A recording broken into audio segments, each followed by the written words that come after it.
There's a kind of pain that lingers deeper than we often admit, the sting of being humiliated in front of others. It's the silence that follows the laughter, the way eyes avert when you're left exposed, the quiet ache of shame that creeps into your chest. And the truth is, it's not always about you. Sometimes people don't know how to hold their own pain, so they project it onto others. They aim their wounds like weapons. You might wonder, why me? But this is not a reflection of your worth. It is instead a mirror held up to their fear, their insecurity, and their need to control the narrative. What you need to know, deep in your bones, is this: you are not defined by the moments others choose to be cruel. You are not the punchline, the mistake, or the weakness they try to spotlight. You are whole, even in your most vulnerable moments. You are worthy, even when others try to strip that away. And when someone humiliates you publicly, it says far more about the weight they're carrying than the value you hold. So today, we walk into these reasons, not to justify their behavior, but to understand it, to name it, and in naming it, take away its power. Sometimes, when someone puts you down in front of others, it has nothing to do with you, and everything to do with what they're trying to escape within themselves. It's a defense mechanism, one that's loud, cruel, and public. People who feel powerless, unnoticed, or inadequate often reach for control in the most destructive ways. And instead of looking inward and facing their own self-doubt, they turn it outward. They find someone, maybe you, who's visible, strong, open, or simply different, and they use humiliation as a mask. Because if they can point at you and make everyone look at your flaws, maybe, just maybe, no one will look at theirs. They want to feel bigger, not by growing, but by shrinking someone else. They believe that making you small will make them seem powerful, and that by exposing you, they will somehow feel less exposed themselves. But what they don't understand is that humiliation doesn't heal insecurity. It only deepens it. It's like drinking salt water when you're thirsty. It feels like it's working for a second, but it just leaves you more parched than before. What hurts most is that this usually happens in front of others. It's not just the words. It's the audience, the silence, the shift in energy. The moment where you suddenly feel alone in a room full of people. And still, you wonder what you did to deserve it. But let's be clear, this is not your shame to carry. You didn't cause their pain. You didn't write their story. You just happened to walk into a chapter where they didn't know how to hold their own reflection. Their cruelty is a shield, their sarcasm a veil, their laughter a cover-up. And even though they humiliate you publicly, the truth is, they are the ones trying to hide. Because deep down, they are terrified that someone will see the parts of themselves they've been running from their whole life. There's something deeply unsettling to some people about someone who shows up as they are: no mask, no performance, no need to prove anything. Vulnerability, for them, is like a mirror they don't want to look into. When you are open, honest, and emotionally real, you unintentionally trigger something in those who have spent their entire lives hiding. Your presence reminds them of the softness they've buried, the truth they've silenced, and the messiness they were taught to shame. And because they've never learned how to be safe in their own truth, they can't tolerate yours. So instead of getting curious, they get cruel. Instead of leaning into connection, they push you into isolation. Instead of saying, "I don't understand this, but I want to," they choose the easier road: mockery, dismissal, or public ridicule. Because it feels safer to attack what they fear than to admit they don't know how to hold it. Humiliation, in these moments, becomes their armor. They use it not because you're weak, but because you're strong enough to be seen. You wear your emotions without shame. You tell the truth even when your voice shakes. You show others what it means to be human in a world that keeps demanding perfection. And that threatens them. Not because you're wrong, but because they're not ready to face what they've been avoiding inside themselves. You might notice it in the sarcastic remarks, the smirks, the moments where your honesty is met with coldness instead of compassion. And it can make you feel like you're doing something wrong, like you should tone it down, hide more, laugh along just to be accepted. But the truth is, their discomfort is not a signal for you to shrink. It's a sign of the inner battle they haven't dared to fight. When someone humiliates you for being real, what they're really saying is, "I don't know how to be that brave, and that scares me." And while it doesn't excuse the behavior, it helps you reclaim your power, because you'll realize that your vulnerability is not a weakness. It's your quiet strength, and no amount of laughter or ridicule can take that away. Power is not inherently evil. It's how we use it that matters. But sadly, many people have grown up learning that power means dominance, control, or fear. They weren't taught that real power is rooted in empathy, grace, and grounded presence. So instead, they perform it. They act it out through control, through humiliation, through making someone else feel small, especially in public. And often, that someone is you. These are the people who speak the loudest in meetings, who interrupt when you're trying to speak, who make a joke at your expense just to get a laugh from others. They don't want connection, they want submission. And somewhere along the way, they confused being respected with being feared. They believe that if they can humiliate you in front of others, they'll rise higher. They think attention equals authority, that if everyone's looking at you with discomfort, no one will look at them with scrutiny. But here's the truth they don't know. True power doesn't need an audience. It doesn't need applause or intimidation. True power is quiet, confident, and rooted in self-awareness. The need to embarrass others is not a display of strength. It's a symptom of inner weakness. Because the person who is whole within themselves has no need to hurt you. The person who feels safe in their skin will never need to strip you of yours. It's heartbreaking when humiliation is used as a tool to control you, especially when it happens in places where you're expected to grow. Like school, work, family. You start questioning yourself. You wonder if you're too sensitive, if you misunderstood it, or worse, if you deserved it. But the moment someone uses cruelty to establish dominance, they've already lost the essence of true leadership. That's not authority. It's emotional immaturity wearing a mask of confidence. When they humiliate you, they're not leading. They're reacting to their own pain, their own fear, their deep, unmet need to feel important. You, in that moment, become the target, not because you're weak, but because you represent something they don't know how to be. Secure without force, confident without cruelty. So don't absorb the shame they try to place on you. Don't carry the weight of their misunderstood power. Stand in your quiet strength, because the real kind of power, it lifts others, not crushes them. And even if no one sees it in the moment, you will always rise taller by choosing dignity over dominance. People hurt people, not because they're evil, but because they're in pain. And when that pain goes unhealed, it doesn't just sit quietly inside. It spills out, often onto the people who least deserve it. When someone humiliates you in front of others, it's easy to internalize that shame and think, what did I do wrong? But more often than not, you didn't do anything wrong. You were just standing in front of someone who was overflowing with unspoken wounds, and you happened to be in the path of their projection. They don't always do it consciously. In fact, most people who humiliate others are completely unaware of the root of their own behavior. They were hurt, maybe as a child, maybe in a past relationship, maybe by someone they trusted, and instead of healing, instead of sitting with the grief or betrayal or abandonment, they buried it. But pain that isn't processed gets passed on. It mutates into sarcasm, cruelty, passive aggression, or public ridicule. It becomes a way of offloading the unbearable by making someone else bear it instead. And often that someone else is the one who seems emotionally open or grounded or kind. That's why it feels so confusing. You were just being yourself. You were just existing. But your existence pressed against something they hadn't healed yet. And instead of turning inward, they lashed outward. Humiliation, in this context, becomes a transfer of shame. It's them unconsciously saying, here, hold this for me. I don't know what to do with it. But that's not your job. You don't have to carry what they never unpacked. You don't have to shrink because they never grew. Yes, their trauma may explain their actions, but it doesn't excuse them. It's not your responsibility to make sense of someone else's emotional chaos when it comes at the expense of your self-worth. What's hardest is when the people who hurt you are the same ones who claim to care about you. Friends, parents, colleagues, partners. And you think, if they loved me, they wouldn't embarrass me like that. But love isn't always enough, especially when it's filtered through layers of unresolved pain. Some people love you the only way they know how, which might still be harmful, because they've never learned another way. But you can break that cycle. You can choose to see their behavior for what it is, a reflection of what they're carrying, not a reflection of what you are. You are not their pain. You are not their wound. You are not the shame they tried to hand you. You are allowed to put it down. There's a quiet kind of threat that some people feel when they see you standing in your truth, in your confidence, or even just in your peace. And it's not because you're doing anything wrong. It's because you're doing something they wish they could do, but don't believe they can.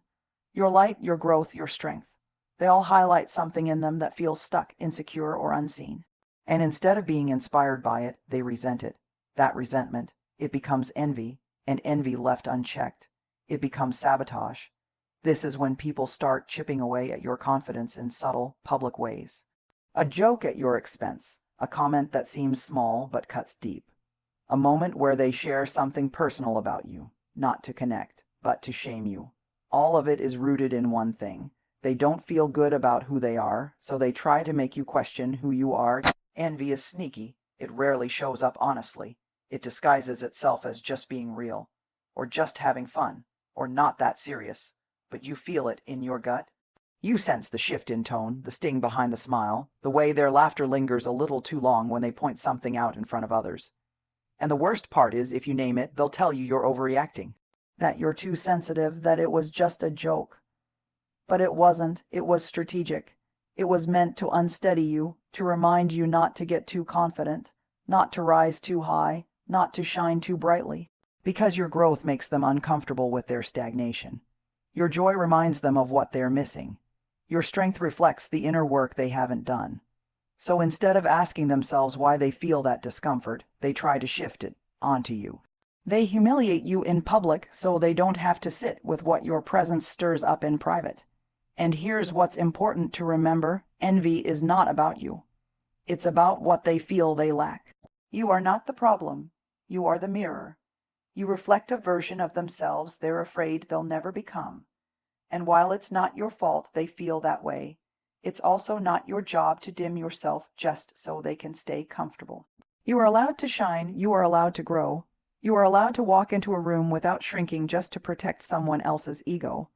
And if someone chooses to humiliate you out of envy, let that be a sign, not of your failure, but of your brilliance. You're not too much. They're just not ready. One of the most painful parts of public humiliation isn't just what's said, it's who stays silent.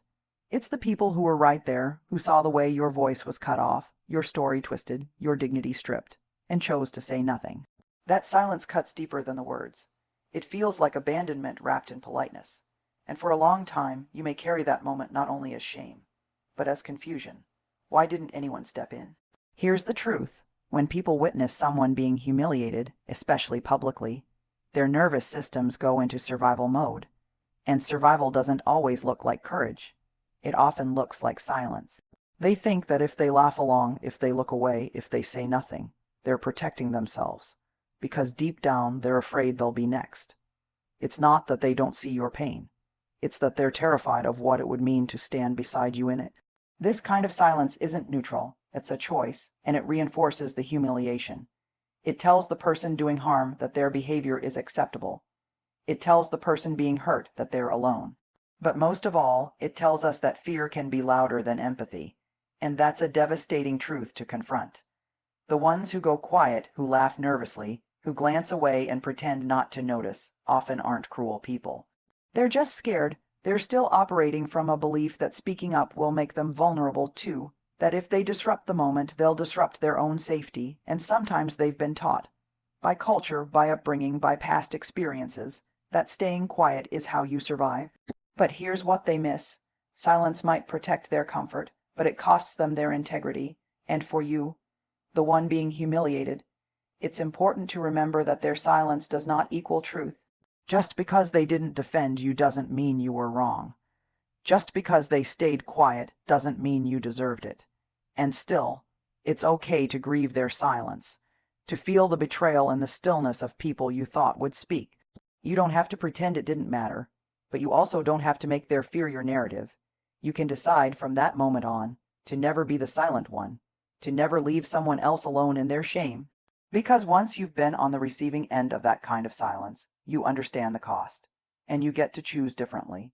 Your pain deserves a witness, your voice deserves support, and your dignity. It never depended on their approval. It belongs to you, no matter who stayed quiet.